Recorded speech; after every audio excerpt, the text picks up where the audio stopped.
Hey there, and welcome back to 7-Minute Books. I'm Sam, and today we're diving into Erik Olin Wright's How to Be an Anti-Capitalist in the 21st Century. Sophie, I have to ask, when you hear the word anti-capitalist, what comes to mind? Honestly, Sam, I used to think of protesters with signs and maybe a bit of doom and gloom. But this book completely changed my perspective.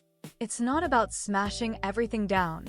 It's about building something new right alongside the old. Yeah, and that's what grabbed me.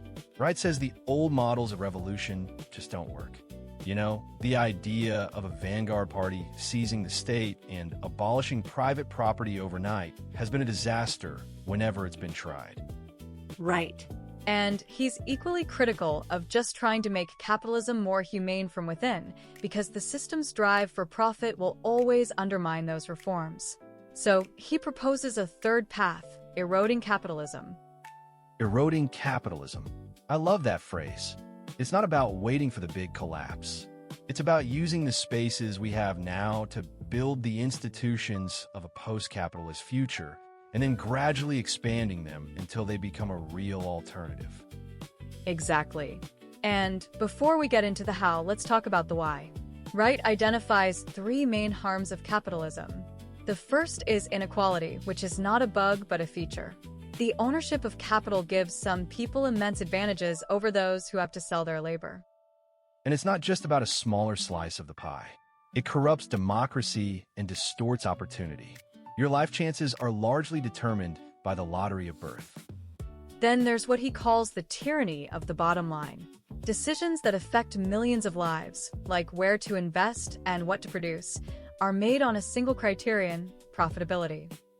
That explains why we have an abundance of luxury goods, but a shortage of affordable housing. And it's the engine of the climate crisis, because endless growth collides with the planet's limits. And the third harm is the commodification of everything. Capitalism turns every aspect of life into a commodity, including things we use to hold sacred, like care for the elderly or even political influence. So capitalism is pretty damaging. But what's the alternative? Wright doesn't give us a single blueprint. He's a socialist, but his socialism is pluralistic and democratic. He builds it on three core values: equality, democracy, and solidarity. And these aren't just abstract ideals. They're the criteria for judging our institutions and designing new ones. So how do we actually erode capitalism?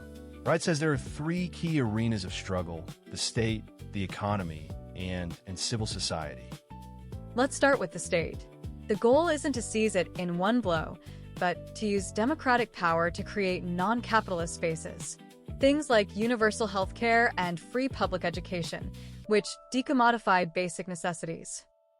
And we can also use the state to create new forms of property, like public banks that invest in socially useful projects, or publicly owned utilities that prioritize service over profit. Right. It's about expanding democratic decision-making and shrinking the realm of private profit.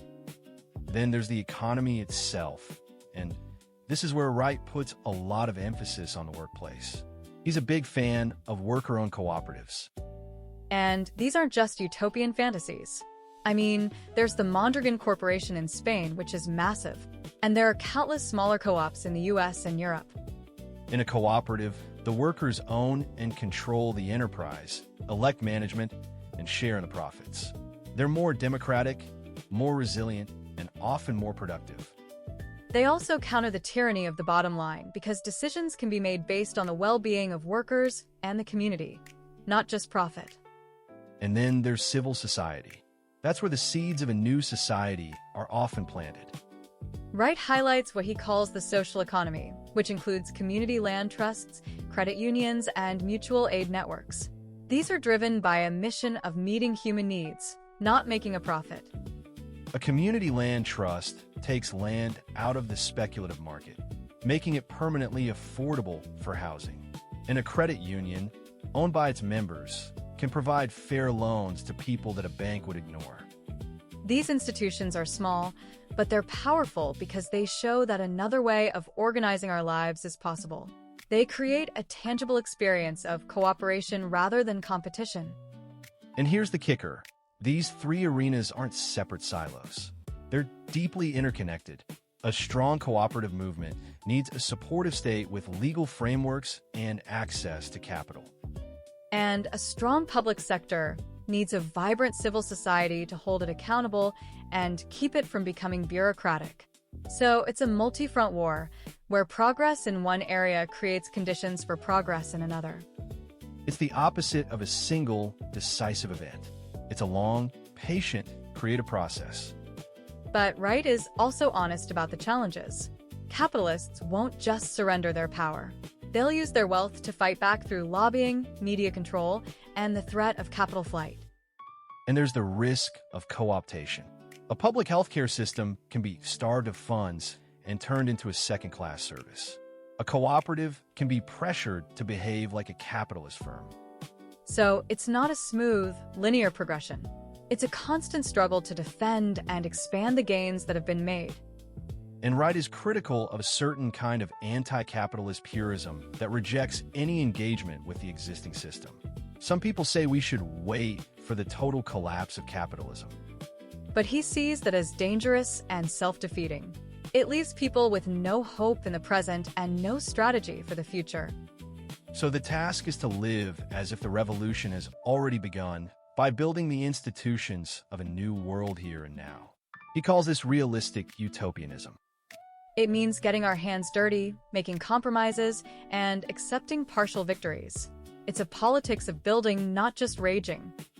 I think the part that got me was his image of the gardener. Instead of waiting for the storm, we're architects and builders, patiently cultivating the seeds of a new world in the soil of the old. And that's the essence of being an anti-capitalist in the 21st century. It's not about a single leader or party.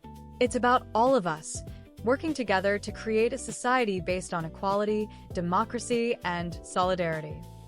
What I'm taking away is that the most radical thing we can do is not to wait for the big collapse, but to start building the alternative right now, brick by brick, cooperative by cooperative, and policy by policy. And if you want to explore more of these ideas, the whole library is on 7minutebooks.com/app. There are over 6,000 fiction and nonfiction titles you can read or listen to in any language, and it's just $2.99 a month, $9.99 a year, or $19.99 for lifetime access. So, in the end, this book isn't a blueprint for a perfect future. It's a compass, pointing us toward a better world and reminding us that the work starts now, with each of us in our own communities. We'll see you in the next one.